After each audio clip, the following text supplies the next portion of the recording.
Welcome to the NRL Punters Weekly Digest, your one-stop shop for everything you need to know leading into this week's NRL matches.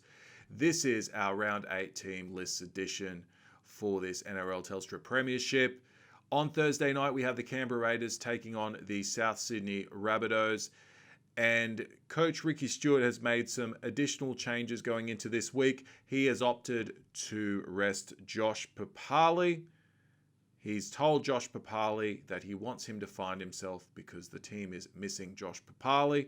So hopefully he comes back looking more enthused and looking like the Papa of old. Maybe he's getting a bit bored. I don't know what's going on there. Jared Croker is out with a shoulder injury for the Raiders. For the Rabbitohs, Cody Walker and Benji Marshall keep their respective spots at fullback and 5'8", with Latrell Mitchell obviously still suspended. My tip in this game is the Rabbitohs to win by 4. As a Raiders fan, I hope we can just get a win this week and not go into that 4 losses in a row territory. On Friday night, the Storm take on the Sharks from Amy Park. For the Storm, George Jennings and Nelson Asofa Solomona have been rested with their HIA concerns. For the Sharks, Wade Graham, their captain Courageous, returns from his concussion concerns, and Josh Dugan and Billy Magoulias have been dropped by coach Josh Henne. Will Chambers, at the ripe old age of 74, makes his club debut for the Sharks in the centres, and Aiden Tolman returns from suspension. My tip in this game is the Storm by 14 points.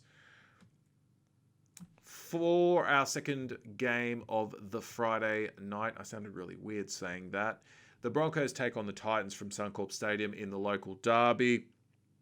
For the Broncos, they're trying out a new halves pairing, Anthony Milford and Tyson Gamble. Let's see how that goes. It couldn't be any worse than what they've put together so far, but we shall see. Look, I realize I shouldn't be so negative when it comes to the Broncos. I want to see all the clubs succeed, believe it or not.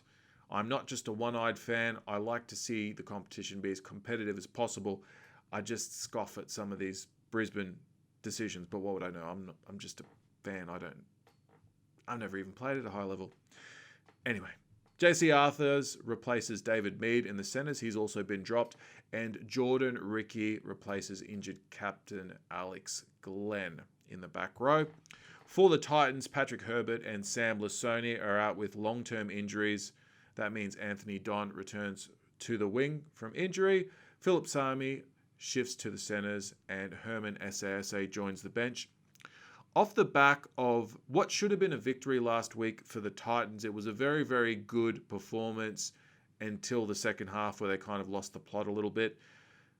I think on the back of that, they're going to be really energetic and they're going to be very motivated to put the Broncos to the sword in this game. So I've actually tipped them to beat the Broncos by 18, and I give the Brincos on the brink of destructionos.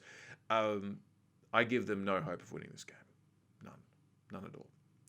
On Saturday, from Carrington Park in Bathurst, the Panthers take on the Sea Eagles in what I think is going to be the game of the round, an absolute crackerjack game. For the Panthers, Api Coruscant returns from injury, which forces Mitch Kenny out of the side. As if the team's not good enough, you get Api Coruscant back, one of the best hookers in the world. Thanks, guys.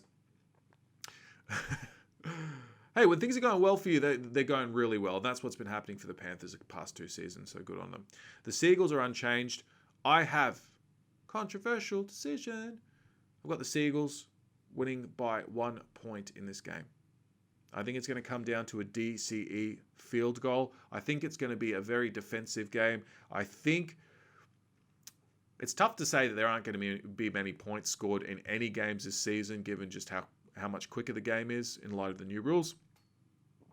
I think there'll be some points scored, but it'll be for this incarnation of rugby league in this country, it's going to be a very defensively minded game, and it's just going to come down to 1 point. And I'm going to say that's not going to come in extra time. It's going to come just before full time, even on full time. I'm going to say on full time, DCE field goal for the win. The Bulldogs take on the Eels at Stadium Australia at 5:30 p.m. in a local derby. Obviously, a lot of feeling between these two clubs. They contested premierships in the 80s. For the Bulldogs, they are completely unchanged following their first win of the season against the Sharkies last week.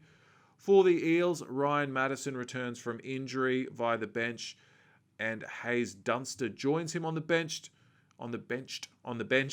with Wiremu Greg dropping out of the side. I'm tipping the Eels to win this one by 20 points.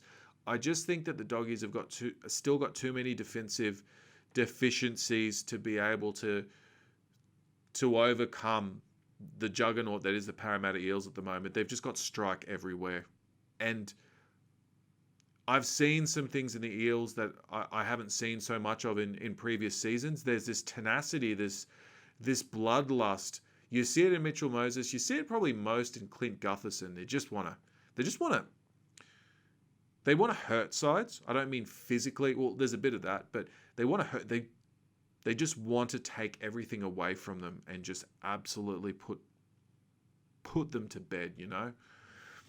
They're just going to be way too strong. Knights, Roosters from Ronald McDonald Stadium. Chicken Nugget Stadium. This will be another good game. This is going to be a tight one, this one. For the Knights, Lachlan Fitzgibbon has been named in the reserves and could be a late inclusion, so he's coming back from injury. For the Roosters, Teddy has been named at fullback, but he still has some concussion concerns. So if he doesn't end up playing, Joseph Manu will take his spot at fullback. And Joseph Sawali, the youngster that so much kerfuffle was made of at the start of the season, and we've almost forgotten about him now, could be making his debut in the centre, so that will be very exciting to watch if he does. Siwa Takiaho returns from injury via the bench, and Fletcher Baker drops out of the 17. In a close contest, the Roosters by 4 points. I think Newcastle will make a very good account for themselves in a tough contest, but the Roosters will be just too strong for them. On Sunday from Central Coast Stadium, the spiritual home of the New Zealand Warriors in Australia, the Warriors take on the Cowboys in a very intriguing clash, I guess you could say. For the Warriors, Reece Walsh takes Sean O'Sullivan's spot at 5'8", which means that RTS, Roger Tuivasa-Sheck, moves back to fullback. David Fosatua, Adam Pompey, and Tohu Harris all return from injury. And if Josh Curran is suspended at the judiciary, I think that's tonight, Jack Murchie will take his place in the 17. For the Cowboys, Jason Taumalolo and Jordan McLean have both been named but are in doubt, and Mitch Dunn is suspended after taking the early plea on a crusher tackle. I'm tipping the Cowboys to continue their run and win this one by 4. In our last game of the round, the Dragons take on the Tigers from Wynn Stadium. For the Dragons, Ben Hunt returns in a massive boost for the club. He returns at halfback. Jack Bird moves to the centres. Cody Ramsey to the wing. Adam Clune returns to the bench, and Max Fagai replaces Michaeli Ravalawa on the wing.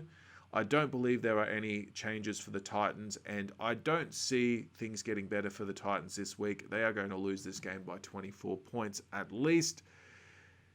This has been our NRL team lists for round 8 of this NRL Telstra Premiership. If you've liked this content, please give me a like. I really appreciate the likes. And then if you enjoy the content that I'm spreading via my channel and you want to stay in the loop, just give me a subscribe. Just throw me a bone and subscribe. All right? Peace out.